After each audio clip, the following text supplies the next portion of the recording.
総理、日本テレビの平本です。何度か回答いただいているかもしれませんが、やっぱり多くの有権者が、なぜ今、解散なのかという疑問を多く持っているので、改めて聞かせてください。高市内閣は支持率が非常に高い状態にあります。多くの有権者は、やはり物価高対策始めて、政策最優先というその姿勢を評価しているという調査結果もあります。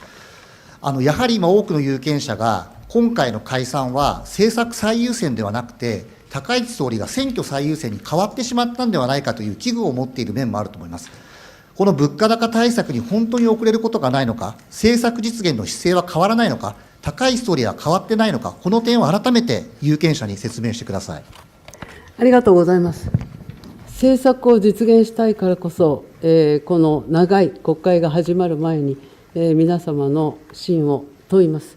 物価高対策に本当に影響がないのか、これは先ほども申し上げましたけれども、昨年成立した補正予算で必要な対策を措置いたしております。ガソリン、軽油の値下げ、電気・ガス代支援、重点支援、地方交付金、また物価高対応、子育て応援手当なども支援しております。また赤字の医療機関や介護施設の支援もいたしております。そしてとにかく補正予算を含むこの物価高対策の早期執行を全閣僚に指示していまして、選挙期間中もですね、これは動き続けます。高市内閣も働き続けます。そして解散・総選挙の実施によって、一番心配されるのは、来年度予算の年度内成立が困難になるんじゃないかということでございますけれども、これも影響を最小限にとどめるために、大変私も含む、候補予定者にとっては厳しい、スケジュールではございますけれども、23日解散、27日、公示、2月8日の投票日ということで、速やかな総選挙の実施ということにいたしました。その上でございますけれども、もうすでに令和8年度予算、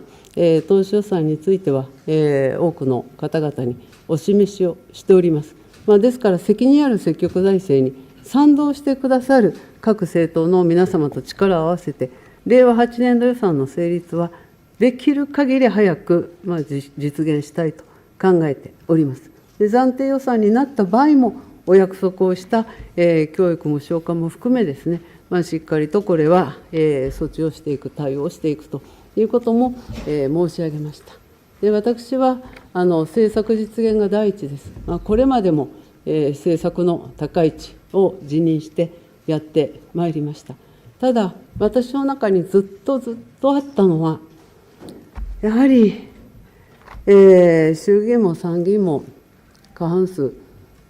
取れてない、そういう、少ない議席の中で、相当、無理をして、異例とまでは申し上げませんけれども、大変難しい、方法、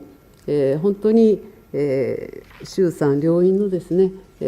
各党の皆様、他の、会派の皆様にも一生懸命、お願いをしながら、なんとかカツカツで内閣総理大臣に就任をいたしました。でも、今年の長い国会では、